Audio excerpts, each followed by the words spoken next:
50 سال سے زائد کا عرصہ گزر چکا ہے جب اسد خاندان نے شام کی تقدیر پر اپنی گرفت مضبوط کی۔ ایک ایسا خاندان جو نہ صرف شام بلکہ پورے مشرق وسطیٰ کے سیاسی منظرنامے پر اثر انداز ہوا۔ ایک ایسا خاندان جس نے اپنے حکومتی شکنجے میں پورے ملک کو قید کر لیا اور اپنے مخالفین کو کچلنے کے لیے طاقت کے تمام حربے استعمال کیے۔ لیکن آج دسمبر 2024 میں یہ کہانی ایک نیا موڑ لے چکی ہے۔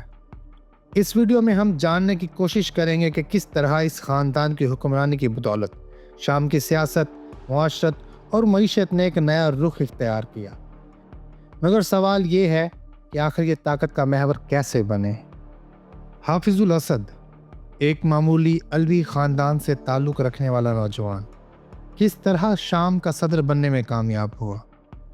وہ کون سی قوتیں تھیں جنہوں نے اسے اقتدار تک پہنچایا؟ اور کیسے انہوں نے اپنے مخالفین کو دبانے کے لیے اپنے تمام وسائل بروئے کار لائے؟ اور پھر بشار الاسد، حافظ الاسد کا بیٹا، جو ایک نظریاتی تبدیلی کے ساتھ اقتدار میں آیا۔ عالمی برادری اور خصوصاً شام کی عوام کی امیدیں اس سے جڑی ہوئی تھیں، لیکن جلد ہی بشار الاسد نے وہ تمام وعدے پسے پشت ڈال دیے جو اس نے اصلاحات کے حوالے سے کیے تھے۔ اس کی بجائے شام کی سرزمین پر خون کی ندیاں بہنے لگیں۔ یہ کہانی صرف ایک خاندان کی حکمرانی کی نہیں ہے، بلکہ یہ کہانی ہے جبر اور بغاوت کی، ایک قوم کی آزادی کی، جد و جہد کی، اور ایک خاندان کی طاقت کے لیے خون ریزی کی۔ اسد خاندان کی حکمرانی نے شام کے معاشرتی اور سیاسی توازن کو ہمیشہ کے لیے بدل دیا۔ پھر 2011 آیا، عرب سپرنگ کی لہر شام تک پہنچی اور شامی عوام نے آزادی کی آواز بلند کی۔ اس کے بعد ایک خونریز خانہ جنگی نے پورے ملک کو اپنی لپیٹ میں لے لیا، اور اب دسمبر 2024 میں جب 13 دن کی جنگ نے شام کے مستقبل کا فیصلہ کیا، اور اب ایک نیا سوال اٹھا ہے، کیا بشار الاسد ملک چھوڑ کر روس کی طرف فرار ہو چکے ہیں؟ اور اگر ایسا ہے تو کیا یہ اسد خاندان کی حکمرانی کا آخری باب ہے؟ اور کیا یہ بحران شام کی عوام کے لیے آزادی کا پیغام لے کر آیا ہے، یا اس ملک کی تقدیر پر مزید خونریزی کا سایہ گہرا ہوتا جائے گا؟ ہم اس ویڈیو میں ان تمام سوالوں کے جوابات ڈھونڈنے کی کوشش کریں گے۔ آپ دیکھ رہے ہیں علم سرائے اور میں ہوں محمد ہارون۔ حافظ الاسد 1930 میں شام کے ایک چھوٹے سے گاؤں الکرداہ میں پیدا ہوئے۔ ان کا تعلق علوی فرقے سے تھا جو شیعہ اسلام کی ایک ذیلی شاخ ہے، اور یہی علوی شناخت ان کی طاقت میں اضافے میں ایک اہم عنصر ثابت ہوئی، کیونکہ شام میں علوی اقلیت کو طویل عرصے تک سماجی، سیاسی اور اقتصادی طور پر نظر انداز کیا گیا تھا۔ علویوں کی تعداد شام کی آبادی کا تقریباً 12 سے 15% ہے، اور ان کی حیثیت معاشرتی طور پر کمزور تھی۔ فرانس کے استعمار یعنی کالونیل ٹائم کے دوران علویوں کو فوجی خدمات میں شامل کیا گیا تھا، اور یہی فوجی روابط ان کے لیے سیاسی اثر و رسوخ کا دروازہ بنے۔ تاہم شام کی آزادی کے بعد 1946 یعنی 1946 میں بھی علویوں کو سنی مسلم اکثریتی معاشرے میں کم اہمیت دی جاتی تھی۔ اگرچہ علویوں کو سیاسی طور پر نظر انداز کیا گیا تھا، مگر وہ فوج میں بڑی تعداد میں موجود تھے۔ جہاں انہیں ترقی کے مواقع ملے، وہ دوسرے شعبوں میں ممکن نہیں تھے۔ حافظ الاسد کے سیاسی منظر میں آنے تک علوی کمیونٹی فوج میں ایک طاقتور گروہ بن چکی تھی، اور یہ قوت مستقبل میں ان کے اقتدار کے راستے کا سنگ بنیاد بننے والی تھی۔ 1963 میں باس پارٹی، جو ایک سوشلسٹ اور پین عرب قوم پرستی کے نظریات پر مبنی پارٹی تھی، ایک فوجی بغاوت کے ذریعے شام میں اقتدار میں آئی۔ یہ بغاوت اس لیے اہم تھی کیونکہ باس پارٹی نے اپنے نظریات کے تحت شام میں سوشلسٹ اصولوں کو نافذ کرنے کی کوشش کی، اور اس کے نتیجے میں شامی سیاست میں نئی طاقتوں کو جگہ ملی، خاص طور پر علوی کمیونٹی کے افراد کو۔ حافظ الاسد، جو اس وقت ایک نوجوان فوجی آفیسر تھے، باس پارٹی کے نظریات سے متعارف ہوئے، اور 1963 کے بعد پارٹی کے رکن بن گئے، جس سے ان کی سیاسی ترقی کا آغاز ہوا۔ حافظ الاسد کا فوجی کیریئر 1950 کی دہائی میں شروع ہوا، 1963 یعنی 1963 میں باس پارٹی کی اقتدار میں آنے کے بعد وہ تیزی سے ترقی کے منازل طے کرنے لگے۔ 1964 میں انہیں شامی فضائیہ کا سربراہ مقرر کیا گیا، جس سے ان کا اثر و رسوخ مزید بڑھا اور وہ باس پارٹی میں اہم شخصیت بن گئے۔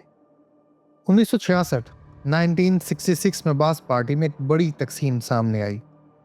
ایک کی سربراہی پارٹی کے بانی مشیل افلک کر رہے تھے، جو کہ عرب قوم پرستی یعنی pan Arab version of party کے ساتھ منسلک تھے، اور دوسرے کی قیادت صلاح جدید کر رہے تھے، جو ایک فوجی تھے، شام کے علوی گروہ سے تعلق رکھنے والا آفیسر۔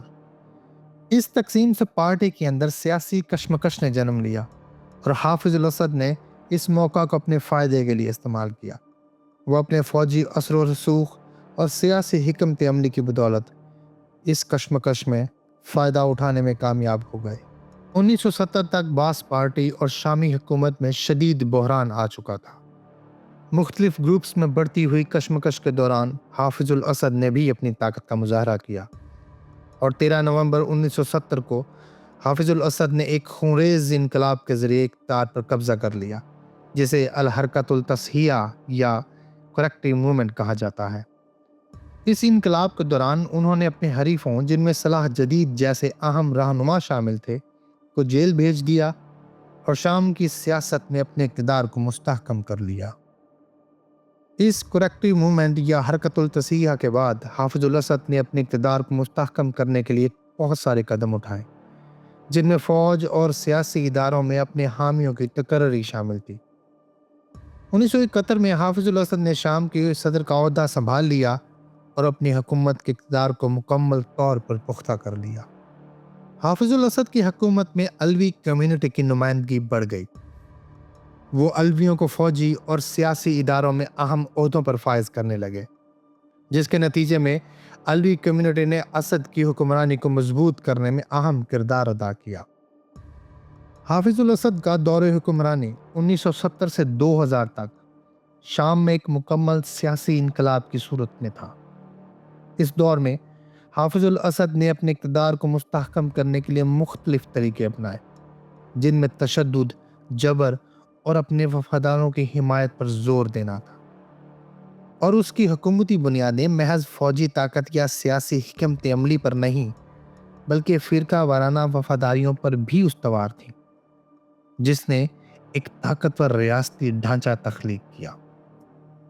حافظ الاسد نے اپنے اقتدار کو طول دینے کے لیے اور اسے مضبوط کرنے کے لیے اقتدار کے ابتدائی سالوں میں ہی فوج اور انٹیلیجنس ایجنسیوں کو مضبوط کر لیا تھا۔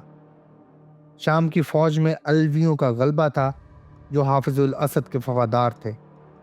اس کے علاوہ جنرل انٹیلیجنس ڈائریکٹوریٹ اور ملٹری انٹیلیجنس ڈائریکٹوریٹ جیسے اداروں کو حکومت کے مخالفین کے خلاف مسلسل کارروائیاں کرنے کا حکم تھا، اور عوام کی نگرانی کو انتہائی سخت کر دیا تھا۔ ان اداروں نے حافظ الاسد کی حکومت کو نہ صرف داخلی طور پر مضبوط کیا بلکہ کسی بھی بیرونی خطرے سے نپٹنے کی بھی صلاحیت پیدا کی۔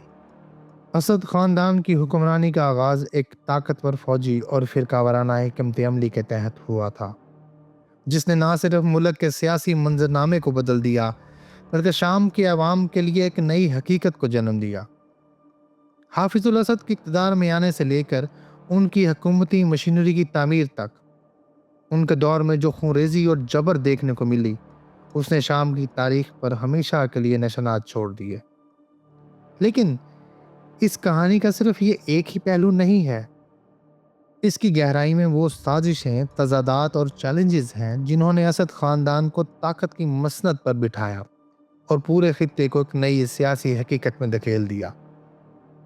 اب جب ہم 2024 میں موجود ہیں، شام ایک نئے سوال کا سامنا کر رہا ہے کہ آنے والے دنوں میں شام کا حکمران کون ہوگا۔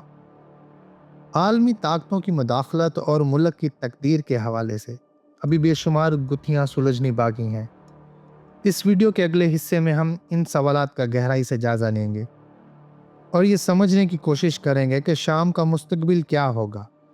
کیا یہ شامی عوام کے لیے آزادی کی نوید ہے یا ایک اور خونریزی کا آغاز؟ اگر آپ کو یہ ویڈیو پسند آئی ہو تو لائک کریں، شیئر کریں اور چینل کو سبسکرائب کریں تاکہ آپ کو اس کہانی کے اگلے حصے کا نوٹیفیکیشن مل سکے، کہ خیالات اور سوالات کو ہم بہت اہمیت دیتے ہیں۔ تو کمنٹس میں اپنی رائے کا اظہار ضرور کریں۔ ملتے ہیں اس ویڈیو کے اگلے حصے میں۔ شکریہ۔